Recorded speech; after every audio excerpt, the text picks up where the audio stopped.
What if the Mongol Empire never fell? The Mongol Empire, which was founded by Temujin, better known as Genghis Khan, was the largest continuous empire in human history.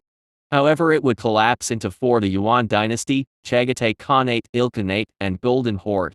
All four of these khanates would be conquered by their enemies, and Mongolia as a great power would never exist again.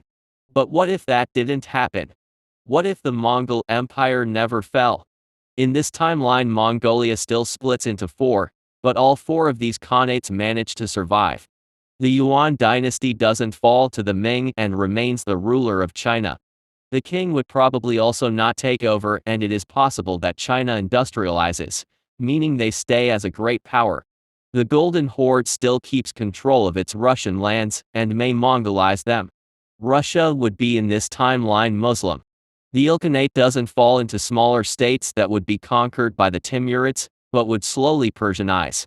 Meanwhile, the Chagatai Khanate wouldn't be a great power and could be carved up by its fellow Mongol neighbors. The Ottoman Empire still rises and takes Constantinople. They probably still take Mesopotamia from the Ilkhanate, and for a short period Georgia, Erivan, Dagestan, Shirvan, Kurbuk, Lorestan, Khuzestan, and Azerbaijan. The Ilkhanate is, however, still a great power in the Middle East. Babur, who is a maternal member of the House of Borjigin, would still conquer India, and with help from his relatives in China and Persia, the Mughals could conquer all of India and manage not to collapse. In Eastern Europe, the Golden Horde would replace Russia. With them being not Slavic and not Orthodox Christian, they probably won't fight against the Ottoman Empire to liberate the Balkan people, meaning that the Ottomans are still a great power. The 30 Years' War probably still takes place, and the war ends like in our own, as neither the Ottomans nor the Russians played a role in it. The WHO would be federalized, and Sweden and France rise as powers. In 1683, the Ottomans still lose at Vienna and lose Hungary. In 1700, the Great Northern War takes place, but instead of Russia, Novgorod joins, but unlike Russia, they are quickly defeated, and so Sweden wins. They were forced by the UK to make a white peace with the Danes, but would probably annex Courland and puppet Poland.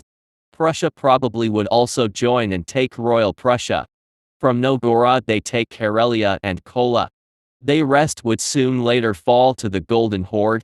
Sweden probably joins the War of the Spanish Succession on the side of France, and Prussia probably also switches sides.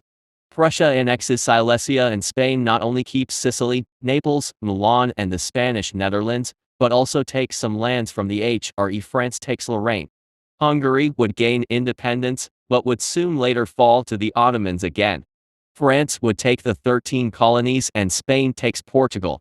A 7 Years' War would probably not happen in this timeline, and thus a Republican revolution in France wouldn't take place. Japan probably would at one point. Most likely the Sengoku Jidai fall to the Yuan dynasty. The Holy Roman Empire could gradually fall into the sphere of influence of Prussia. During the War of the Austrian Succession, they could expand their sphere of influence into Northern Europe, and maybe even leave the HRE as something like a North German Confederation. If a First World War breaks out in the early 21st century, it would be between France, Spain, Sweden, and Austria on one side, and UK, Prussia, the Ottoman Empire, and Golden Horde on the other. Both sides are just as likely to win this war. Without democratic institutions, fascism and communism probably don't exist. In this world, these Asian countries would dominate world politics, and without the French Revolution, liberalism never rises around the world. Islam is also the dominant religion in Eastern Europe. Colonial empires in the New World would still exist. If you liked the episode, leave a like, and don't forget to subscribe. Goodbye.